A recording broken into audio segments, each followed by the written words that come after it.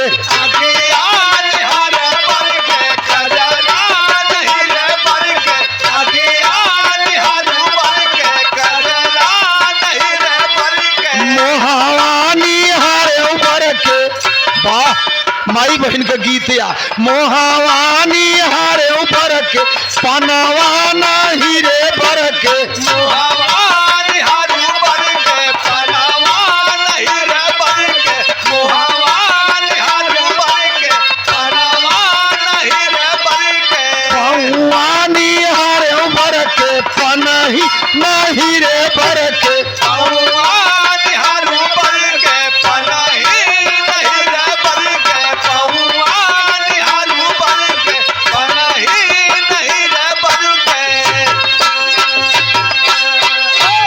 इंद्र एकदम चोर भा है और गौतम मुनि के तो भाई पूजा होता।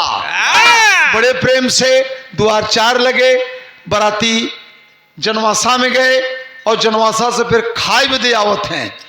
और जब खाए में दे आवत हैं तब अब कैलाश पर्वत पे अब तो दूसर बात बा। माई बहन वहां गावत हैं, जह दीन राम जाना का पूरा आए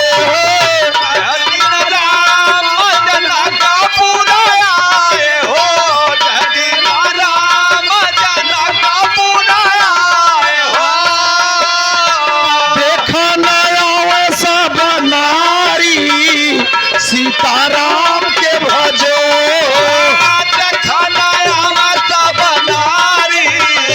सीताराम के भजो, सीताराम के भजो। सोने के कलशवा गंगा जल पानी, एक लाइन में लगे रहो।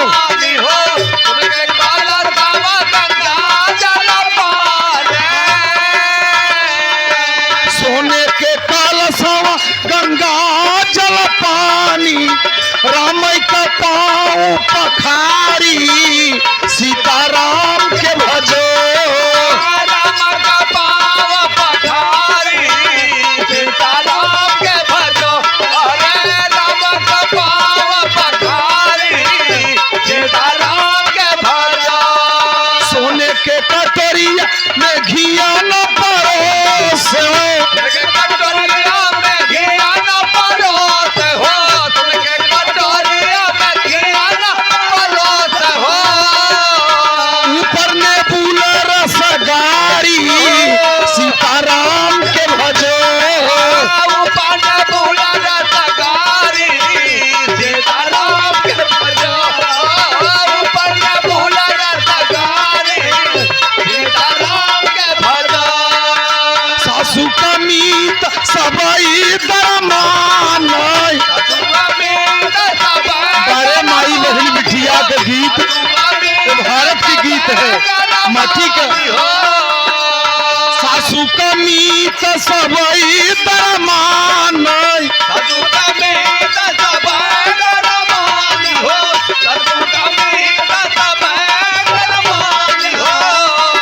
सरहज का कारथ बड़ाई सीताराम के भजो,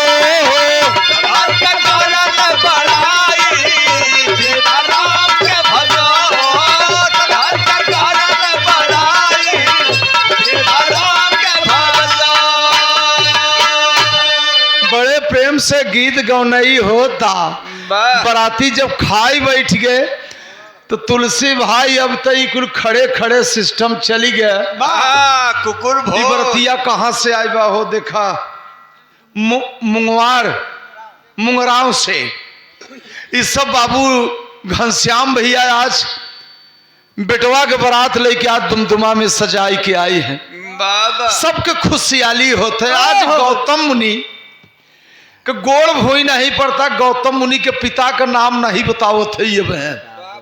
अब देखे तनी खोजा गौतम मुनि के पिता का नाम।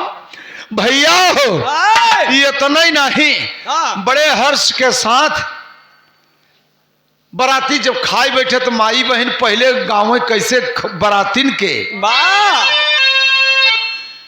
ओरियाई ओरियाई पारी ई गई अतरिया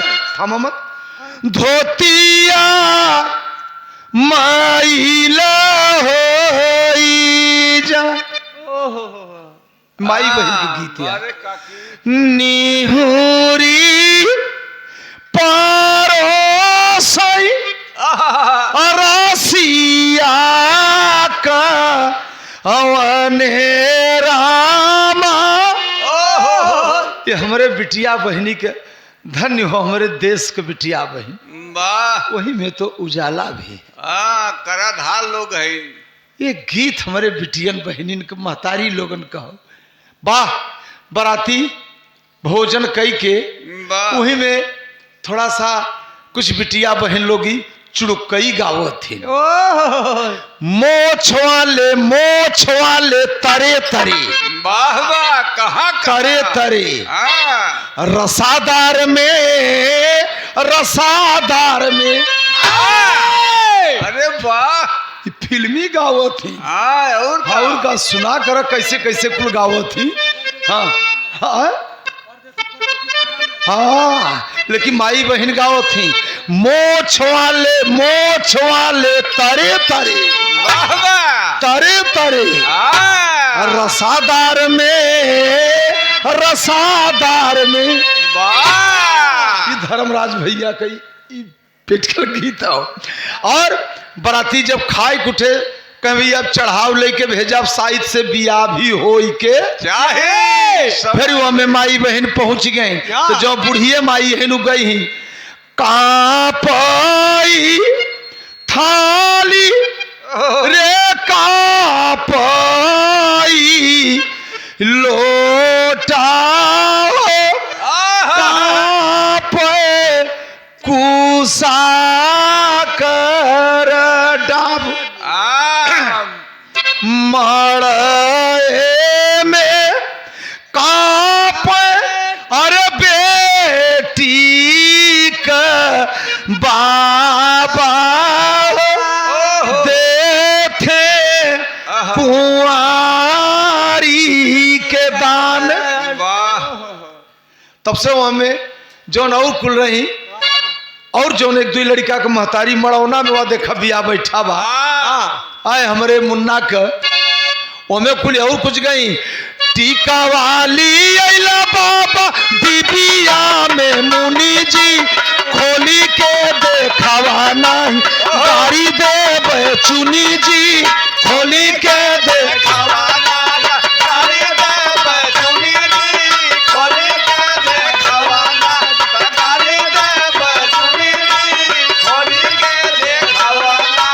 टीका वाली अला बाबा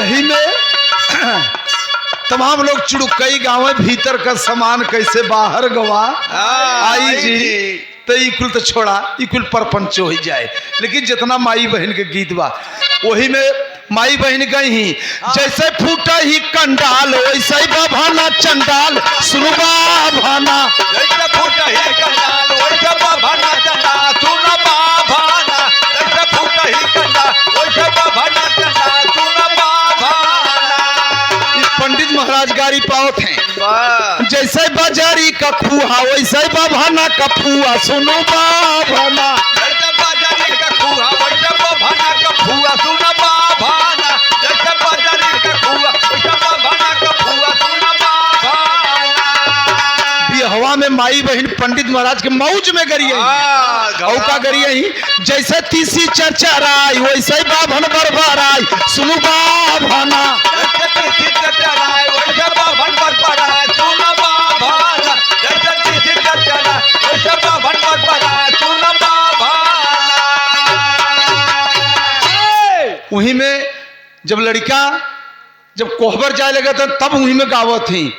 अरे बड़ी बड़ी गाना माई बहन का अब के कारे दुआरे पोथी उतर उवारे पोथी उतरे दुआरे पोथी उतारे दुआरे। अब अपने जवाब दे अब फलाने राम दुआरे पोथी उतर फलाने राम दुआर। अरे बारे माई बहन के गीत वही लगे कमाओ कमाओ कहीं कि छुट्टी गईले खोईचा छटकी गईला लेरुआ छटकी गईला लेरुआ।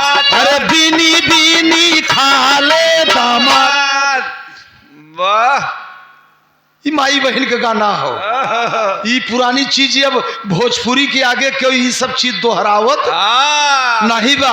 कोनो लड़का बहुत लंबा रहा दुआर गरी ससुरारी के निहल रही तू वहां ससुरारी के लड़का के गावत है ऊंचे ऊंचे पखारी के नीचे दुआरी हो तानी सानी हुरा दुल्हा पर छबलीला हो तानी सानी हुरा दुल्हा पर छबलीला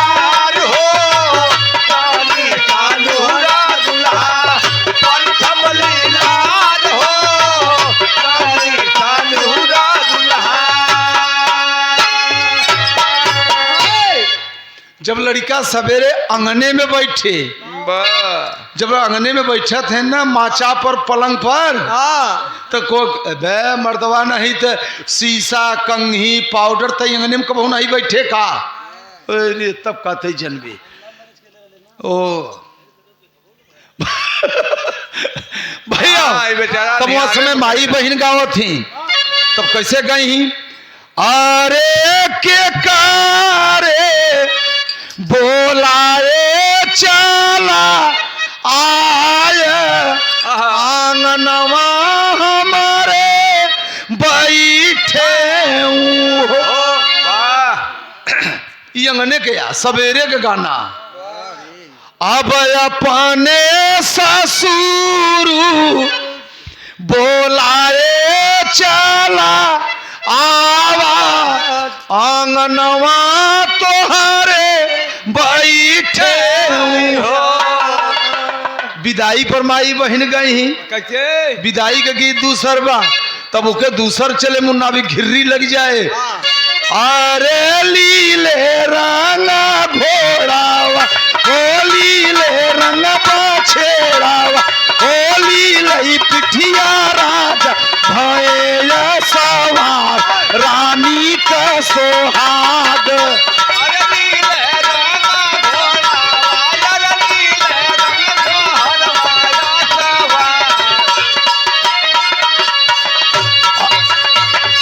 अरे लीले रंग घोड़ावा होली ले रंग छेड़ावा होली लई पिठिया राजा भैया सवार रानी का सोहाग।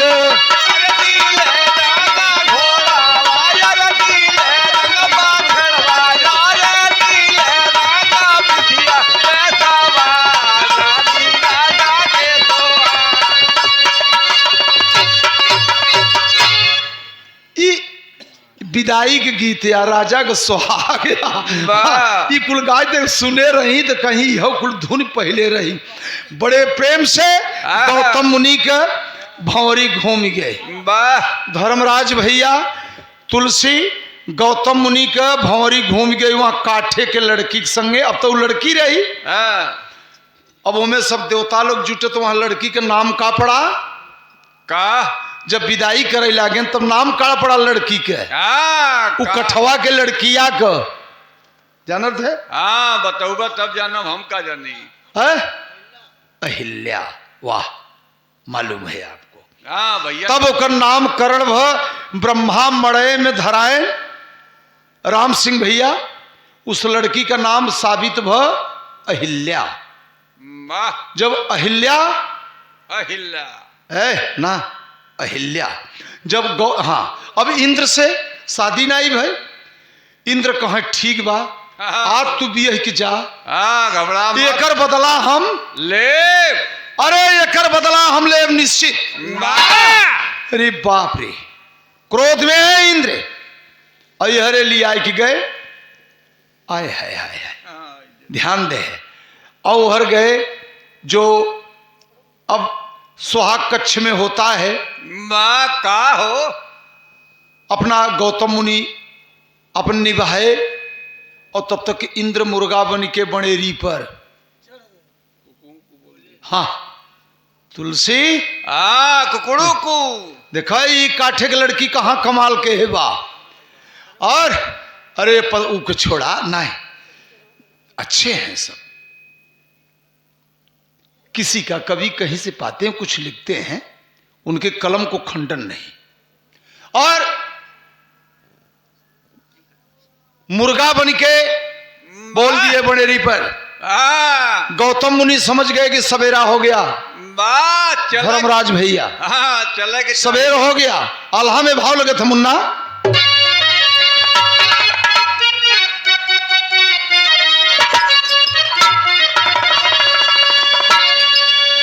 ये के हम गाए रहे।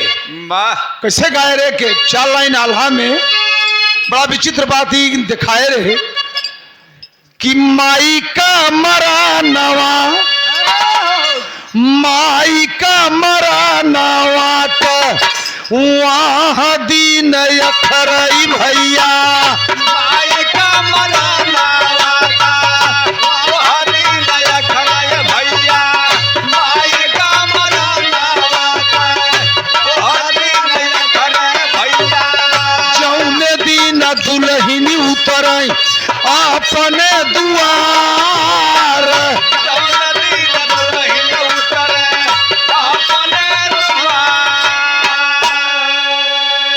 माता का मरब माई के तब यह खरत है। ओहो तुलसी राम राम सिंह भैया, जौने लड़का के महतारी नहीं बा और बियाह होत है, ओहो तो दुल्हन गई घरे, काकी उतार दे, भौजाई उतार दे, बड़की माई उतार दे। अच्छा तो का माई वाला प्यार मिले का? ना ना ना ना, कोनो बाप बटखरा तो लेके वो प्यार न मिले जी। और बाबू का मरा नवात वहाँ दीन अखरई भैया। बाबू का मरा नवात वहाँ दीन अखरई भैया। बाबू का मरा नवात वहाँ दीन अखरई भैया।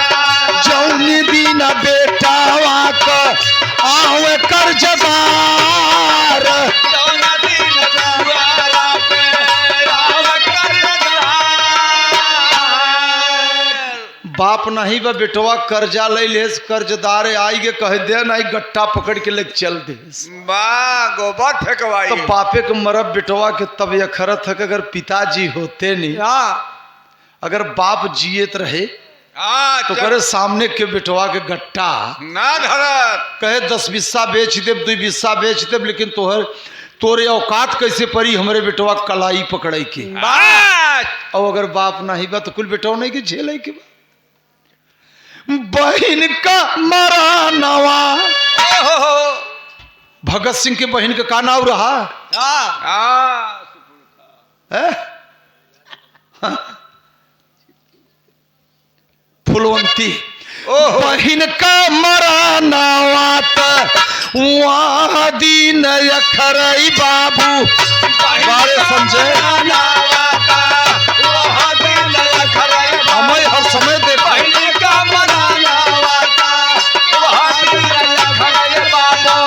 जौने दिन रखिया आवे त्योहार,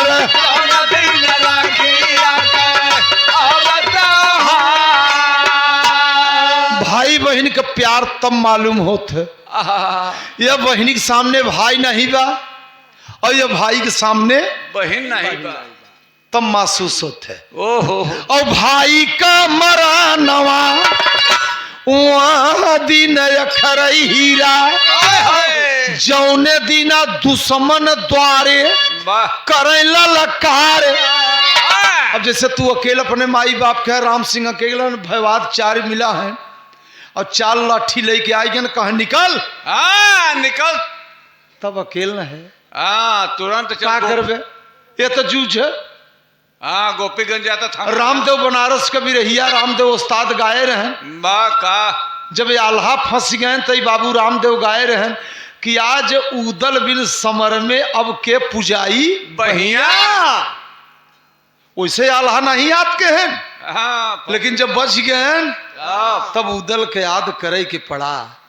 तब भाई भाई असहित बाबू राम कैलाश ही बगले के रहे, एक गाना गाए रहे भाई असहित न भाई यस दुश्मन, बारे दादा राम कैलाश। हाँ, आजकल भाई बहन में तो कत्ल हो जाता भाई, आजकल एक बीता डांड खसक जाता राम सिंह बाबू, हाँ तुरंत संसार गोली में चलाता। देख ले पेपर अखबार टेलीविजन वायरल सब क्या है। हाँ, संतोष गा संतोष लूटने वाला दिले हिलोर हो गवा, वाह हर ताला कमजोर हो गवा, हर डिपार्ट कुल चोर हो गवा। वाह, अब गौतम मुनि हरे आवत है तो होत का बा,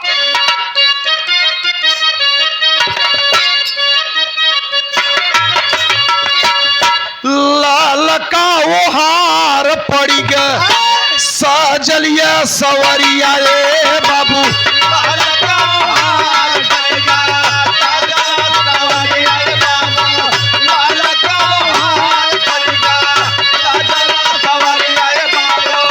आई गई अहिल्या दुल्हन अपने ससुरार,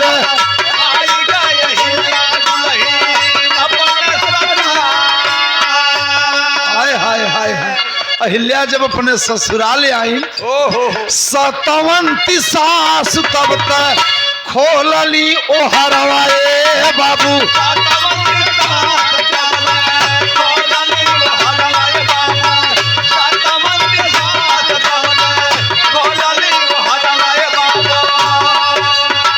बहुअर के उतार लागिन अपने दुआर,